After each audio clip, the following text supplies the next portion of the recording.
Dubliners by James Joyce, narrated by Donnelly.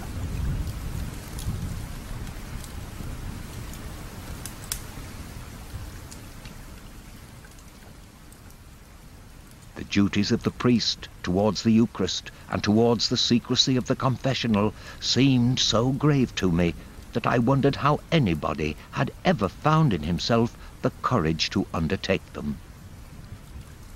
And I was not surprised when he told me that the fathers of the church had written books as thick as the post office directory and as closely printed as the law notices in the newspaper, elucidating all these intricate questions.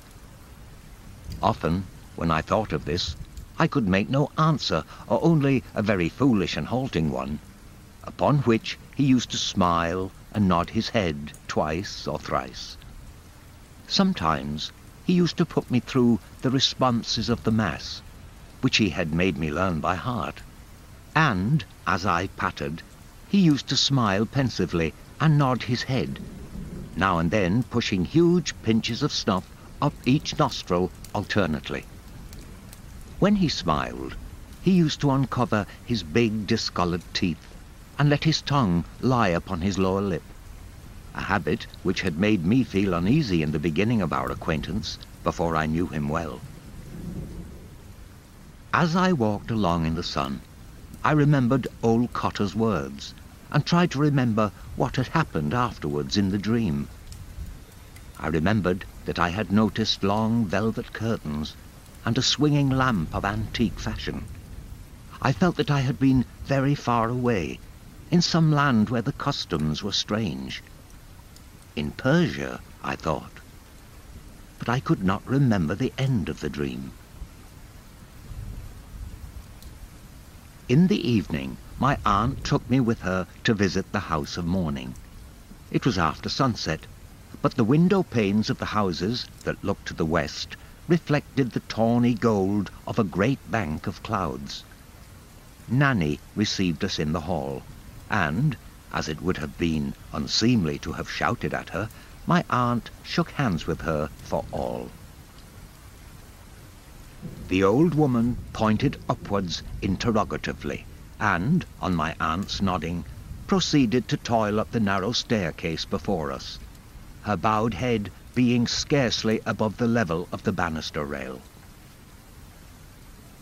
At the first landing she stopped, and beckoned us forward encouragingly towards the open door of the dead room. My aunt went in, and the old woman, seeing that I hesitated to enter, began to beckon to me again repeatedly with her hand. I went in on tiptoe. The room, through the lace end of the blind, was suffused with dusky golden light, amid which the candles looked like pale, thin flames. He had been coffined. Nanny gave the lead, and we three knelt down at the foot of the bed. I pretended to pray, but I could not gather my thoughts, because the old woman's mutterings distracted me. I noticed how clumsily her skirt was hooked at the back, and how the heels of her cloth boots were trodden down all to one side. The fancy came to me that the old priest was smiling as he lay there in his coffin. But no. When we rose and went up to the head of the bed, I saw that he was not smiling.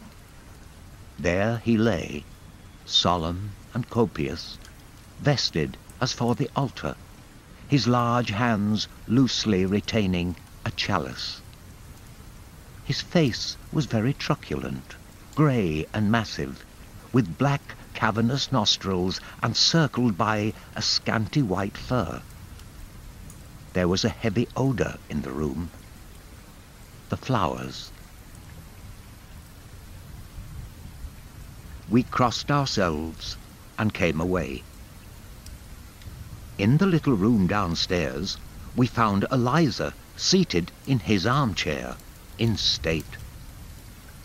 I groped my way towards my usual chair in the corner, while Nanny went to the sideboard and brought out a decanter of sherry and some wine glasses. She set these on the table, and invited us to take a little glass of wine. Then, at her sister's bidding, she filled out the sherry into the glasses and passed them to us. She pressed me to take some cream crackers also, but I declined because I thought I would make too much noise eating them.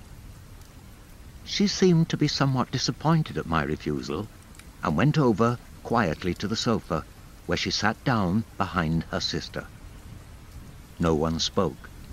We all gazed at the empty fireplace.